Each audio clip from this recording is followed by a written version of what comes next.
mas vamos, pela importância da data, vamos começar o debate. E a gente quer te ouvir, professora. Você quer contribuir hoje com a gente? Você está curiosa? Quer perguntar alguma coisa? Bem-vinda. Não, eu fiquei curiosa, assim, né? Porque eu encontrei. Assim, eu ando bastante por conta das ações do projeto de extensão que a gente desenvolve lá no hospital, no consultório de enfermagem que nós temos, né? Muitas pessoas desconhecem que nós somos as doutoras enfermeiras, né? E a gente está se denominando dessa forma, até para a população entender que não existem apenas doutores médicos e médicas, tá? Então, a gente precisa fazer essa marcação também, e então, independente do título acadêmico, porque aqui eu não estou falando do título acadêmico, eu estou falando de uma marcação política muito importante para a nossa categoria, tendo em vista que a enfermagem é uma categoria que tem, na sua composição, mais de 80% são mulheres, tá?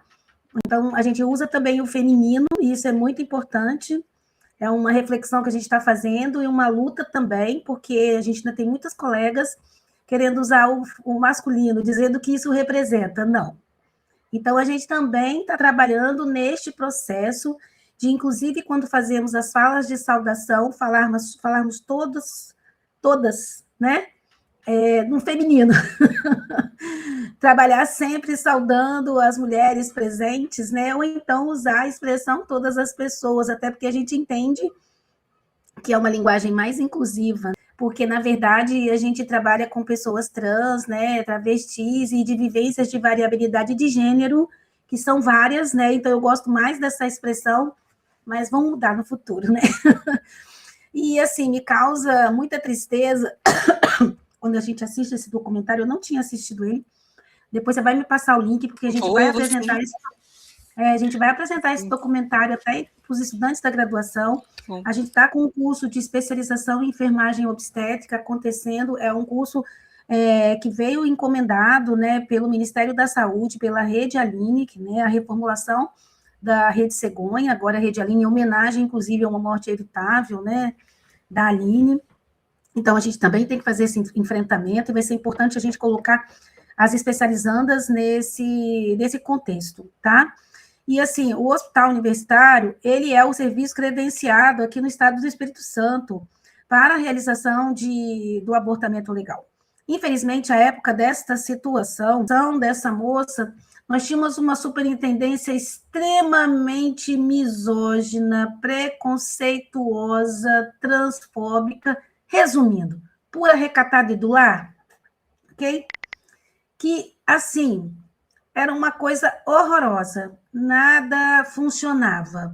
E aí é impossível a gente ter um serviço funcionando. Como que eu sou o único hospital de um estado como o nosso, que é credenciado, se credenciou, tem membros da equipe que vão atuar e vão realizar o procedimento. Não podem alegar objeção de consciência.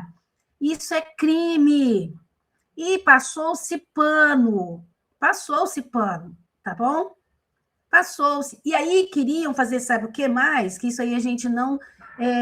isso não foi publicizado como deveria ser. Nós tivemos uma colega, que é enfermeira obstétrica, que saiu em defesa do atendimento a esta moça, essa menina, na verdade, meu Deus, nem é moça, agora ela é moça, né? A esta menina, que ela recebeu uma denúncia no nosso conselho profissional, como se ela tivesse espalhado informações na internet sobre esta situação desta menina. Eu fui testemunha dela, tá? E não tinha acontecido exatamente nada disso, nada, porque eu acompanhei tudo. O que foi uma vergonha, uma grande vergonha que a gente passou no débito, no crédito, no Pix, onde vocês quiserem, tá? De não organização de um serviço, ainda sendo um hospital de formação. Agora, quando sai essa superintendente, e ela teve a cara de pau de ir na TV falar, se vocês pegarem lá a reportagem da época, vocês vão ver, tá? O hospital continua credenciado. E aí, nessa atual gestão da superintendência, vocês também foram pegos de surpresa, como a gente, que o atual superintendente queria desativar o Pavives. para você ver como que a gente convive dentro do hospital com correntes que são contrárias, segmentos que ficam puxando para um lado e para o outro, esquece que isso é uma política pública de saúde, tá? E isso a gente tem que combater. Então, é uma coisa que eu combato veementemente. Estou nem aí se os médicos lá do ambulatório não sabem, eu quero nem saber. Eu vou falar, ninguém pode me demitir. Eu sou servidora pública, então eu tenho que fazer este enfrentamento. E eu faço essa reflexão com as colegas, eu instigo mesmo, eu cutuco, faço pensar, porque só a partir do setor público é que a gente vai conseguir fazer, promover essas mudanças, tá? Depois daquele movimento que nós fizemos, que quando a gente recebeu essa informação, eu rapidamente peguei também e já passei para frente, que essa importa. Eu não consigo, às vezes, dar celeridade em respostas de WhatsApp, porque eu cheguei em casa hoje, era 3h30 da tarde, eu não tinha almoçado ainda, porque a gente está num outro projeto, aí as pessoas falam, por que você pega esses projetos? Eu entendo que, enquanto professora, eu estou no processo de formação e eu quero formar enfermeiras que sejam críticas, reflexivas, seres políticos e não apenas fazedoras de procedimentos, porque nós não somos fazedoras de procedimentos e não somos secretárias de nenhum outro profissional, tá? E aí a gente estava lá na demanda agora nova, que é bom vocês saberem também, acho que o já sabe, que nós estamos capacitando todas as enfermeiras do estado do Espírito Santo para a aplicação do implante subdérmico hormonal. Já fizemos já gerou tanto murmurinho, vocês precisam de ver, agora estão acostumando mais. Até tentar descredibilizar, né? Dizendo que era chip da beleza, né? Que era aquele chip que aquela mulherzinha lá, sei lá, aquela influenciadora digital maluca lá, que estava vendendo um monte de ideia aí, falando, sabe? Então, é assim, são questões que não apenas me sensibilizam, mas eu luto mesmo. E eu me posiciono, tá? Porque eu me utilizo da questão de ser uma professora, uma docente, né? E tem que trabalhar isso. E chama também o povo à reflexão, tá? Então, assim, o Pavive só não desativou porque a gente brigou também. Eu nem consegui participar do ato no dia, porque era um momento em que eu estava também fazendo atendimento, né? Mas a gente somou. E se não tivesse feito aquele movimento, estava dentro daquela salica minúscula que apareceu, que era uma sala de guarda de material de limpeza, tá bom? Aonde o Pavives foi, agora é um lugar é um lugar melhor. Só que a localização geográfica não é muito boa, porque não permite uma privacidade que essas pessoas precisam, tá? Mas a gente tenta, de alguma forma, garantir essa privacidade, pelo menos falando, trazendo próximo, né? E a Karina, que é a enfermeira que trabalha lá, a gente trabalha muito junto. Quando precisa, a gente liga, ela vem. Então, a gente tenta trazer essa privacidade, porque as pessoas são curiosas, tem pessoas que são malvadas, né? E só querem a tal da fofoca. E aí, dentro desse contexto todo, quando eu falei que eu viria falar com vocês um pouco, né? A gente tem agora, porque eu trabalho na disciplina de atenção à saúde da mulher, criança e adolescente, uma disciplina do 4º ano do curso de enfermagem, né? E a gente discute a questão da saúde sexual e reprodutiva, porque eu trabalho dentro dessa linha da saúde sexual e reprodutiva. Então, eu vou discutir com pessoas desde a pré-concepção até a menopausa e a velhice, tá? Então, eu faço esse trabalho. E aí, eu quero chamar a atenção de vocês que a gente teve a publicação da nova caderneta da gestante. Vocês já ouviram o bafafá também que está acontecendo? Vocês não sabiam o que está acontecendo? Como que foi? Conta. A caderneta da gestante ela foi lançada agora no último dia 19 de maio, ou 20, não sei, tá? Essa semana passada. E aí o CFM me lança uma nota dizendo que essa caderneta da gestante vai provocar um mal à saúde das mulheres. Por quê? Falou das mulheres, tá? Porque eles esquecem que tem pessoas que gestam, ok? E aí ele colocou que essa caderneta é um desserviço porque ela aborda a temática de violência obstétrica e aborda a temática do abortamento legal, tá? Depois eu passo para vocês olharem. Ela ficou muito boa. O trabalho que a equipe desenvolveu, ela está bem mais completa, tá? Ela, inclusive, trabalha com as vulnerabilidades, né? Aquelas pessoas que estão em situação de extrema vulnerabilidade, pelo menos para dizer para quem trabalha cuidados pré-natais, que eles não se baseiam em solicitação de exames, tá bom? E prescrição de medicamentos, que é isso muito que está acontecendo. E muito dessas mortes evitáveis poderiam parar de acontecer se eu desenvolvesse cuidados pré-natais, né, da maneira como tem que ser, tá?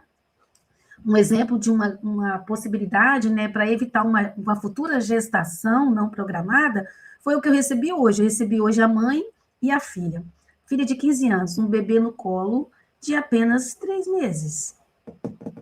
Aí vocês perguntam, qual a idade do desinfeliz, da pessoa lá que transou com a garota? Tá? 20 anos mais velho que ela. A gente tem que ir vencendo algumas barreiras, né? Então, assim, a estratégia do implante, ela é ótima, porque é de fácil inserção, a gente consegue fazer, a técnica é muito simples, se vocês quiserem visitar, amanhã eu vou ficar o dia inteiro lá. Pode ir lá que vocês vão ver. Vocês podem acompanhar a aplicação, tá? A gente recebe 4 enfermeiras nas sextas-feiras, para elas fazerem, estudar com a gente ensina a fazer, faz essas discussões também, né? E, assim, ajuda muito, porque, imagina bem, eu posso fazer o implante a partir dos 14 anos de idade. Então, e ele fica 3 anos, tá? E não precisa de manutenção de nada, porque se a desculpa for, eu não consigo tomar pílula, eu tenho medo de injeção, eu não sei o quê, compreendem? Então, uma estratégia que, na minha percepção, não estou fazendo propaganda do fabricante, não, porque só tem um no Brasil que fornece, está milionário, trilionário, está financiando tudo quanto evento do Ministério da Saúde, tá?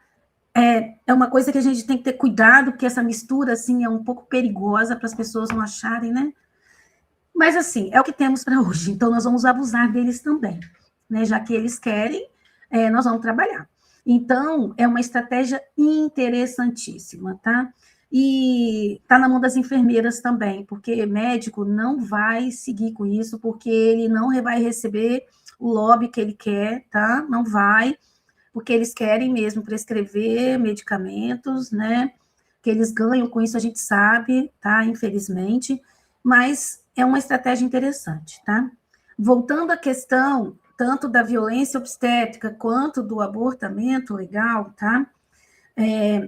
A gente, nos cuidados pré-natais, tem esse cuidado de fazer essa identificação. Eu recebo muitas meninas, tá? Eu já cuidei de meninas com 12 anos, 14 anos, tá? 11. Aí, assim, uma situação que me marcou muito foi que a menina tinha 14 anos e o menino 15. E grávidos, tá? Grávidos. E quando eu recebo uma adolescente, né, uma menina, normalmente vem com alguém, né? O pai nunca aparece, tá? Difícil. A gente vê o pai vindo, muito raro, mas as mães sempre vêm. E a gente sempre diz para elas que, olha só, é menor de idade, é estupro, tá bom? É estupro. Tinha que ter denunciado essa pessoa. Ah, mas ela consentiu. Ela não tem condição de consentir em absolutamente nada, porque ela vai ser curiosa, ela quer saber como o corpo dela funciona. Quando ela se toca em determinadas partes do corpo, ela vai gostar e está tudo bem. Faz parte do desenvolvimento da sexualidade. E eu falo isso, tá? E aí você vai ter que acolher, né? Aí a mãe que vem, às vezes vem vó, vem tia, fica perplexa com a minha fala. Eu falo assim, que vocês não precisam fazer essa cara, não, que isso que eu estou falando é verdade. Porque se a gente começasse a denunciar todos esses casos, eu detesto a palavra caso, porque são pessoas, né? Todas essas situações que acontecem com meninas nessa idade, talvez a gente conseguisse frear um pouco essa questão das violências, né? Principalmente a sexual, tá?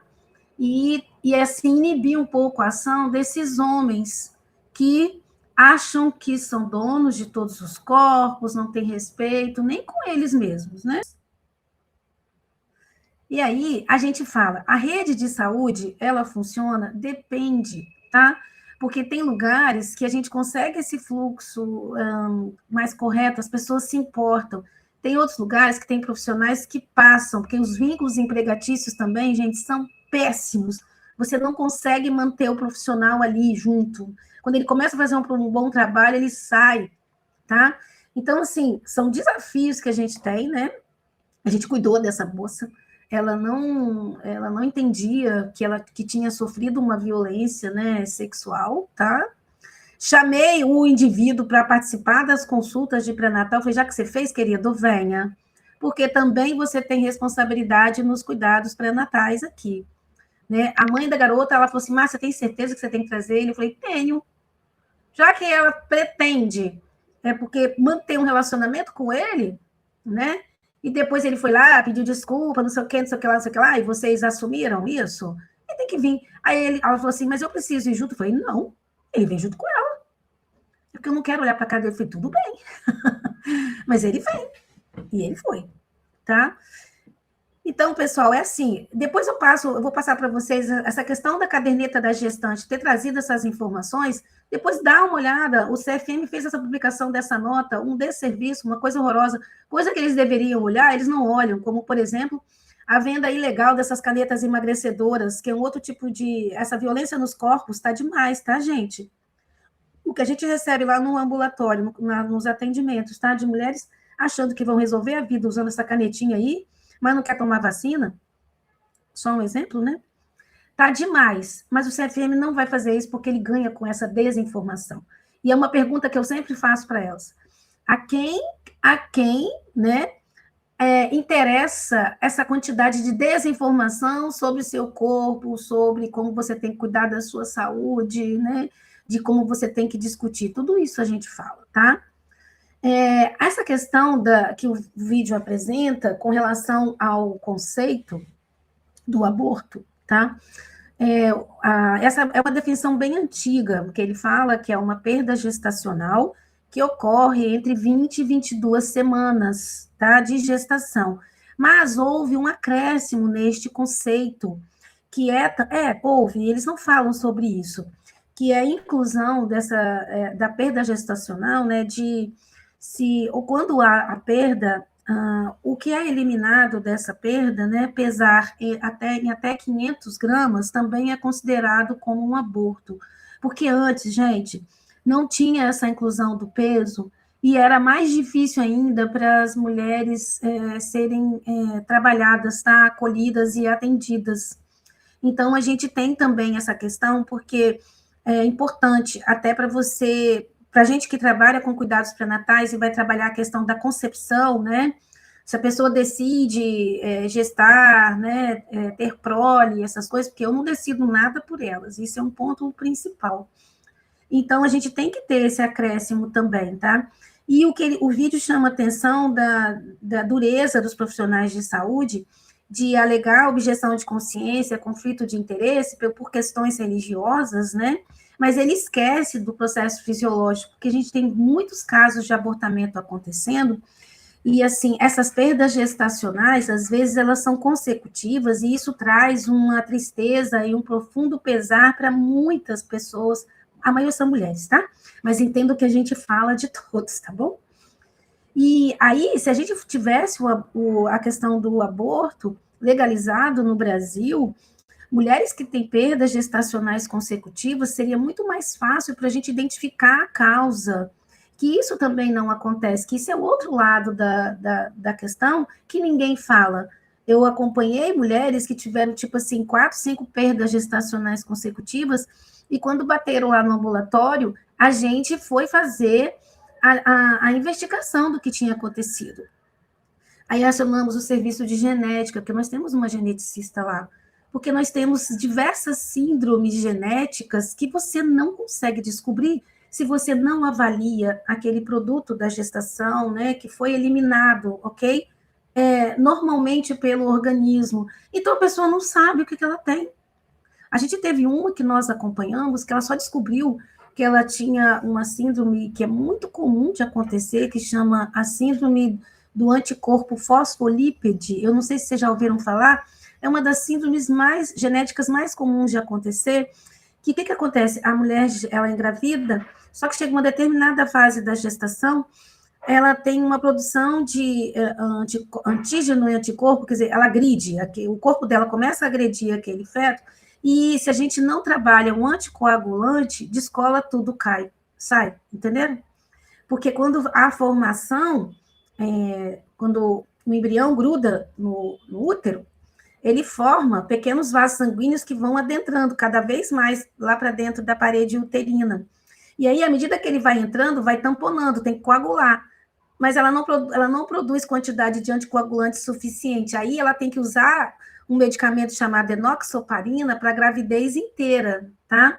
E essa moça só descobriu porque na quarta gestação dela, tá? Ela teve 3 perdas antes, e ela perdeu essa quarta, o bebê já estava com 28 semanas, que são 7 meses. E aí, quando já estava... o nascimento é via vaginal, tá? A gente não faz cirurgia para essas questões, não pode, porque você é um procedimento invasivo que pode levar a um processo de infecção, né? Não faz isso. O corpo reage naturalmente para expulsar, e aí, quando expulsou, levou o feto, que já estava morto, a criança já estava morta, né? Para fazer a necrópsia. Na necrópsia é que descobriram. Aí vocês imaginam bem, você vê uma criança daquele tamanho, tá? Olha a doideira. Só descobriu que ela tinha essa síndrome com essa necrópsia. Então, quando ela veio no ambulatório, a gente já sabia, aí eu encaminhei para a geneticista fez uns testes rápidos com ela, a gente entrou com a enoxaparina, gravidez tranquila, Gustavo hoje está com 5 anos. É o milagre dela, ela fala que é o milagre dela. E engraçado que ela fez uma caneca para mim, essas canecas de louça, né, de cerâmica, de presente, ela guardou todas as ampolas de enoxaparina que ela tomou durante a gestação toda. Quando o Gustavo nasceu, ela abriu uma manta linda em cima assim da cama dela, botou o Gustavo no meio e fez um coração com as... Vocês acreditam nisso? Porque essa é uma medicação que ela vem já com a agulha, já vem agulhada, né? A dose, a pessoa mesma se aplica, né? E a gente só monitora. Aí ela fez. Mas vocês imaginam bem que quando a gente fala da questão dessas perdas gestacionais, se o aborto não fosse crime aqui no Brasil, qualquer perda, a mulher poderia recolher aquela perda, conservar num álcool mesmo, chegaria na maternidade, seria acolhida, avaliada, né? E aí, pega aquele produto da gestação que não vingou, leva e faz. Olha só, gente, que maravilha isso, tá? Tem mais uma coisa também, tá? Que isso evitaria muitos sofrimentos, né, para essas mulheres, tá? E tem uma outra coisa também que a gente tem que discutir, que advém até dos abortamentos legais, que a maioria dos profissionais médicos não usa o vácuo extrator, ainda quer usar a diacho daquela cureta. Aquilo é um crime também, tá? Cureta não se usa no mundo há muito tempo, só aqui no Brasil. A cureta é igual aqueles boleadores de fruta, mas ela é altamente afiada. Você imagina você tem o fundo, seu útero assim, o tamanho de sua mão fechada. Aqui dentro você vem com uma colher altamente afiada e começa a raspar. Raspar, tá? Não é para fazer isso. A gente tem outros mecanismos que fazem isso sem precisar raspar. Quando raspa, você deforma a fisiologia do útero. Então, por exemplo, se quando ela engravida de uma próxima vez, vai ter uma dificuldade de nitar, porque aquele espaço ele fica fibroso, ele perde a consistência de macia, de ninho, de uma camada protetora. Então, isso também é um outro processo que a gente tem que começar a discutir. Porque qualquer sangramento vaginal, tá? Que até por mulheres que não estão em processo de perda gestacional, o povo quer enfiar a cureta. Nas mulheres jovens, isso é um problema muito sério, que a gente também tem que chamar a atenção, tá? Então, gente, são desafios. Lá no hospital a gente tenta trabalhar com isso. Eu recebo no consultório, porque a minha agenda é bem flexível, né? Não precisa de encaminhamento. O Toninho sabe, chega lá, pede para falar comigo, a gente organiza, eu estou lá para isso. Eu sou 40 horas de dedicação exclusiva, se eu puder ficar lá o dia inteiro, eu fico, tá bom? Eu prefiro até do que trabalhar a sala de aula. É muito melhor você discutir, né, a aplicabilidade da teoria fazendo o atendimento, né, lá. Então, assim, não tem dificuldade. Se a gente precisar de fazer as discussões, chamar os colegas, a gente chama na hora, manda, conversa, agenda, estou nem aí. Faço. O não eu já tenho, então a gente vai procurar o sim. Então, assim, Temos dificuldades ainda com isso? Temos, exatamente porque depende, não deveria depender do perfil de quem está na alta governança do hospital. Eu não quero saber se ele não concorda com isso. Ele é um profissional, ele tem que calar a boca e fazer o que está definido. Essa é a minha opinião, tá? Mas a gente vai nessa briga aí, tá? O hospital ainda faz esse trabalho, tá bom? Tem equipe definida para isso. O acolhimento ele é feito, o Pavives faz esse primeiro acolhimento, a equipe faz, tá? Direciona. A notificação, ela não é inquérito policial, então a gente precisa notificar, isso é uma coisa que precisa ser dito, né, para os profissionais que eles têm medo, igual falou lá no documentário, mas a gente segue lutando e fazendo, tá bom? Acho que é isso, não eu falo demais. Não, a gente ainda pode ouvi-la no tempo que você quiser ficar com a gente. É um prazer, é uma aula. Eu vou... Você Não, não tem é que aula não, sair. a gente Não, conversa. mas eu gosto, uma aula no bom sentido, não uma aula no sentido chata, né? A gente precisa estar sempre aprendendo, se atualizando. É uma boa aula. É uma boa aula. Isso, uma aula muito boa. Excelente, professora. A gente teve recentemente, né, lá também no serviço, porque já que a gente está trabalhando, informando para vocês que foi uma coisa que vocês me pediram, não foi? Me pediu, que às vezes o hospital não faz, ele faz a propaganda daquilo apenas que está importando atualmente para o superintendente, tá? Que agora ele deve estar felizinho, porque a ideia dele era retomar com os implantes lá no... Implantes não. Oh, meu Deus, transplantes. E aí vocês viram que apareceu a notícia que vai retomar... Ai, estou feliz agora, né? Então, agora, Toninho, vai ser um momento oportuno e estratégico da gente retomar a discussão sobre o ambulatório da diversidade de gênero para a gente mudar o credenciamento do hospital, porque o nosso hospital é credenciado para trabalhar transformações corporais por hormonização. A gente não está com credenciamento para transformações corporais por cirurgia, ok? Mas a gente tem parque tecnológico para isso, a gente tem equipe para isso, a gente tem tudo. Só falta vontade política, tá? Já tem cirurgião? Já tem quem faz as cirurgias? Toninho, isso aí é a coisa... Eu não estou falando porque as cirurgias de reafirmação de gênero que a gente fala são de diversos tipos. A nossa ideia no ambulatório era iniciar pelas mastectomias, tá? Para os homens trans. Porque muitos têm disforia das mamas. Tem muitos que não ligam não, tá? Tá nem aí. Mas tem alguns que vão desenvolver, tá bom? E aí, as mastectomias, elas são procedimentos... Toda cirurgia tem risco, tá, gente? Mas ela é um procedimento mais fácil, mais simples para a gente trabalhar tanto no pré, no trans e no pós-operatório. E a gente está perdendo dinheiro, porque o hospital, ele fala que ele não faz, aí a Secretaria Estadual pega essa informação que não faz, porque não tem nenhum outro hospital do estado que faça nenhum serviço, tá? E aí manda fazer o tal do tratamento fora do domicílio, que foi o que aconteceu com essa menina, tá bom? E isso gera um custo muito grande, é dinheiro nosso, sendo que a gente poderia reverter esse dinheiro no nosso próprio estado, melhorar isso, tá?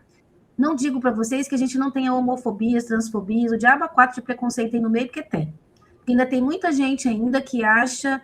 Agora menos, tá? Porque a gente brigou muito para isso, porque quando eu assumi no ambulatório, eu assumi como enfermeira do ambulatório, em dezembro de 2023. Aí eu falei assim, eu vou trabalhar. Nós vamos botar todo mundo para trabalhar. Porque senão o trem não vai andar, não. E aí a gente foi mudando muita mentalidade das pessoas da recepção, da equipe de enfermagem que trabalha com a gente lá, que nós temos várias técnicas de enfermagem, da própria população, mas a gente já vai ter que fazer um trabalho de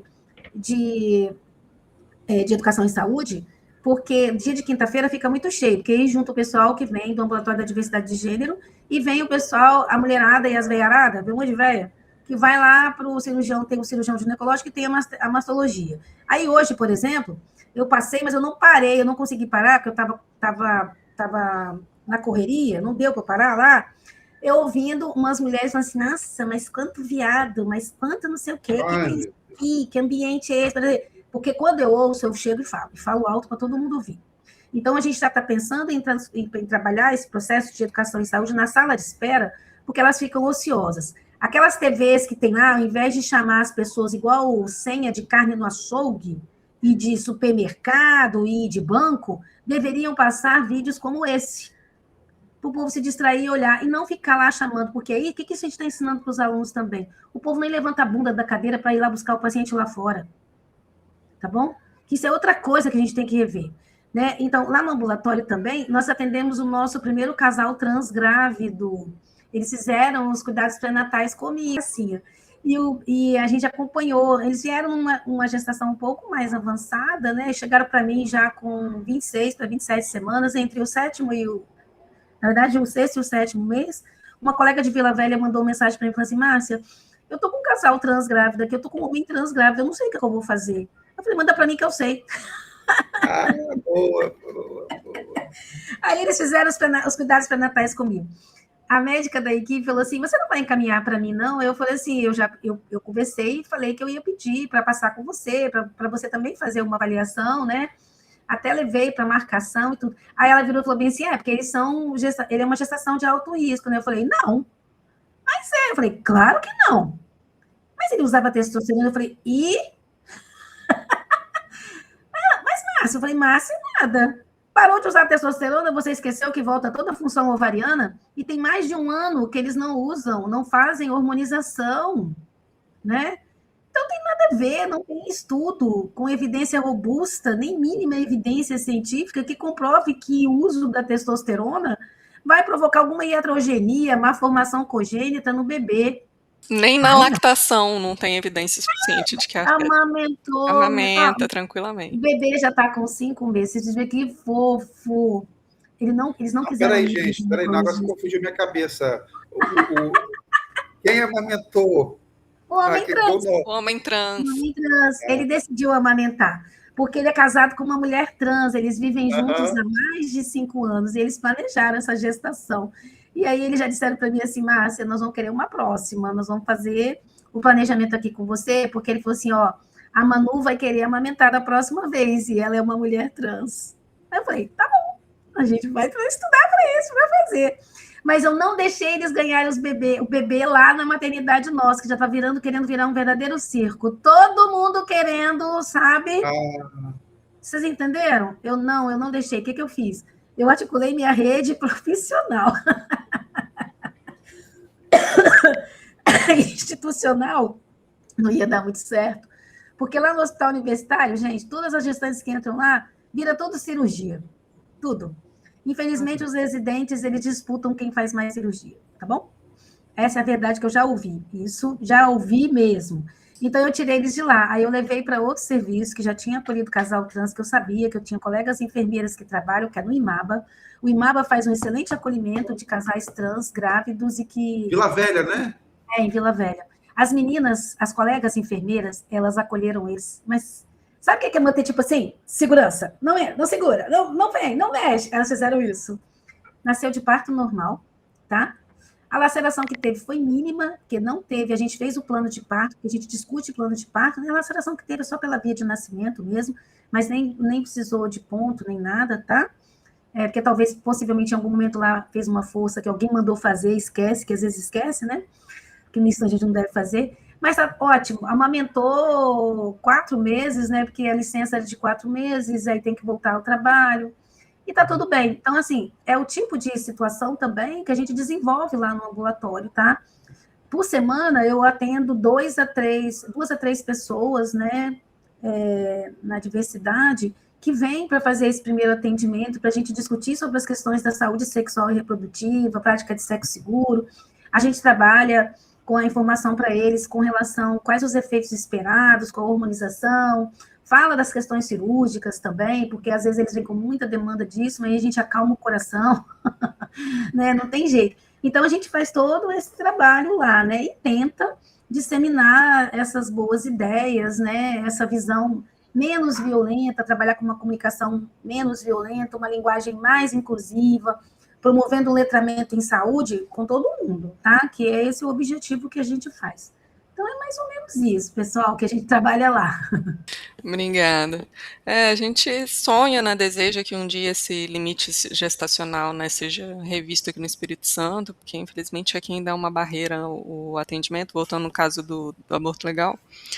Mas eu queria que você comentasse só brevemente, porque eu queria muito discutir, você falou de formações, tinha vários planejamentos aqui com a Secretaria Estadual de Mulheres, com o Centro Margaridas, de levar o professor Jefferson Andrezetti, você conhece, do Perola Baiton, que redigiu, coitado, ele se sente culpado até hoje, a instrução normativa que fala de 22 semanas. Mas para falar de assistolia fetal, né? No momento anterior à publicação agora pelo CFM, que está com todos esses retrocessos em pauta. Agora, gente, não sei se vocês viram, Toninho, o CFM publicou uma resolução proibindo o procedimento de assistolia fetal em gestação acima de 20. Mas proibindo assim, não proibir, não, mas você entendeu? A contra-recomendação dele gera uma perseguição que a gente já viu no meio institucional, que leva à denúncia e que leva a afastamento e, eventualmente, até processos penais mesmo contra os profissionais que vão e enfrentam as resoluções CFM. A gente teve profissionais afastados no Perola Baiton por terem feito assistolia. A gente tem várias situações muito complexas. Então, a gente sabe o efeito que causa quando o CFM fala, a gente sugere que não faça. Não é uma simples sugestão, acaba sendo, infelizmente, legalmente não é, você está certo, mas infelizmente tem um efeito prático de uma ordem, de uma proibição de se fazer. E não sei se você sabe, Toninho, o que é a assistolia, a professora pode explicar rapidamente, por que ela é necessária como medida terapêutica para facilitar o parto, evitar as contrações, né, de parto em caso de aborto legal. Isso. Pode falar. É porque a gente inibe a função fetal, né? Então, você usa mecanismos para ir diminuindo o batimento cardíaco fetal e lentamente vai parar esse coração. É indolor, tá bom? É indolor, não vai causar dano, assim, né? Não vai, tá? E não dá para ficar com aquela discussão quem nasceu primeiro, o ovo ou a galinha, pelo amor de Deus. Porque a gente tem que defender mesmo, gente, que mãe, criança não é mãe, estuprador não é pai. Temos que defender, é impossível a gente acreditar nisso em pleno século XXI. Tá? Não existe isso. Não mesmo. Né? Então, assim, essa lógica de que algumas pessoas têm mais direito em relação aos outros, né? E o CFM, ele faz leituras equivocadas, porque uma resolução de um conselho não é superior a uma lei federal. Ele não pode ir contrário a uma lei federal. Só que o povo passa pano para a CFM também, tá? Passa. Quando se faz os procedimentos de assistolia fetal, é tudo em ambiente monitorado, tá? A pessoa fica assistida o tempo todo, né? Ela fala assim, mas ela vai passar pela questão de sentir dor. Não, você tem um vácuo extrator, tá? É feito um processo analgésico, né? Então, ela não passa por esses processos todos de contração uterina, de ficar lá em trabalho de parto, assim, não é isso, porque ela não está tendo, assim, a gente não está, ali, nesse momento, a gente não está levando a pessoa para o desenvolvimento de um trabalho de parto. A gente está fazendo um procedimento, né, para retirar, né, porque a palavra é feia, né, mas é isso. A partir do vácuo extrator, você retira aquele produto da concepção que é indesejado para aquela pessoa, porque ela não desejou aquilo, ela não se colocou à disposição para aquilo, ela não planejou, ela sofreu uma violência. E isso é ponto que a gente não pode deixar de defender, tá? Então, não estou matando uma futura pessoa, não. Eu estou preservando a vida de uma pessoa que já está viva. É isso que a gente tem que defender. Não tem essa coisa, tá? Não tem isso. É complicado mesmo. Bia, posso fazer uma pergunta? Professora Márcia, primeiro assim, que alegria, aprendi tanta coisa aqui e deixou outras coisas em aberto para eu procurar saber, né, desse universo que é tão feminino, mas que o homem também deve. Para mim, está distante da minha vida enquanto homem, porque eu sei que eu não vou fazer filho, pelo menos não pretendo. Né? Mas uma curiosidade, você já me respondeu, assim, mas uma curiosidade que eu tenho é sobre essa questão do livre, o direito ao livre, à consciência. Porque eu me lembro, numa das vezes que eu estava defendendo o Pavives, que eu me aproximei de Margarita, né? Margarita me convidou na casa dela. E eu conhecia a Margarita daqui de fora, não tinha essa intimidade. Quando eu sabia que ela era católica, quando eu chego lá na casa dela, tinha uma santa desse tamanho assim na sala. Aí eu não aguentei, falei, Margarita, me fala aqui, o seu trabalho acaba pode levar a situação em aborto. Como é que você fica nessa situação? Aí ela falou, bem, né, que separa, que no íntimo dela, na crença dela, ela não concorda, mas ela faz o trabalho. Mas a minha curiosidade é como é que fica, Márcia, o exercício é isso, né? Essa alegação do direito à consciência. O cara, eu sou católico, evangélico, e não acredito. Como é que fica isso? Então, primeiro, Toninho, se o hospital se credencia esse serviço, é porque ele já tem pessoas que se colocaram à disposição para trabalhar. E aí, na hora que ele coloca à disposição para trabalhar, ele vai alegar objeção de consciência, falar que ele tem uma crença religiosa diferente, que ele não acredita naquilo que ele não pode fazer. Ah, vai tomar banho, isso aí é crocodilagem, tá? Não dá. Tadinho dos crocodilos, né? Mas é porque ele se esconde, né? E depois ele levanta a cabeça e fala que, vai tomar banho. Não existe isso, tá, Toninho? Porque se você monta, credenciar o serviço só para você ganhar o recurso e dizer que tem, quer dizer que interessa credenciar o serviço quando tem alguém lá estudando sobre o tema e depois que ele para de estudar sobre o tema, acaba o serviço? É disso que a gente está falando também, tá? Então, assim, não dá. O código de ética dos profissionais, eu vou falar pelo código de ética de enfermagem, porque eu sou enfermeira, eu também posso alegar que eu não quero, não consigo fazer aquele procedimento, tá? Mas eu não vou participar da equipe. Eu não vou compor a equipe, mas eu também não posso falar mal da equipe, porque se eu falo mal da equipe, eu também estou infringindo o código de ética. Agora, uma resolução de um conselho de uma profissão, ele não é superior a uma lei federal, nem a própria Constituição Federal, tá? Só que eles fazem a interpretação lá do artigo 5º da Constituição Federal, que fala que a vida a gente tem que preservar sobre todas as formas, do jeito que eles quiserem, né? Aí eu fico lembrando, sabe o que me passou aqui? Não sei se vocês já assistiram ou já leram esse livro, O Conto da Aia. O Conto da Aia é uma minissérie, né? É um mundo um pouco distópico, que não está muito distópico assim, né? Mas que eles interpretam aquela Bíblia do jeito que eles querem, tá? Então, é muito parecido com o que a gente vê em situações relacionadas, né, a estas questões. É um direito, mas é um direito só para quem é de pele branca, que tem dinheiro, né, que consegue ir para um lugar seguro, entendeu? E que sofreu estupro, mas aí ela vai, né, vai ser acompanhada numa clínica de não sei o quê, com psiquiatra, entenderam? É isso. Nós estamos falando de mulheres pretas, pobres e de periferia, tá? Em todos os lugares do mundo, desculpa interromper novamente, que eu acabo de voltar de um congresso que eu participei no Quebec, e eu tive que ir até lá, professora, para descobrir que acima de 22 semanas, quem não acessa o aborto legal? As mesmas pessoas, gente. Tem crianças e adolescentes canadenses que têm que ser mandados de avião para os Estados Unidos, Toninho. Imagina isso sob o governo atual dos Estados Unidos. Para acessar aborto, porque está acima de 22 semanas e tem um dogma não verbalizado que é acima de 22 semanas se salva o bebê. Isso no Canadá inteiro. Então, imagina a gravidade disso.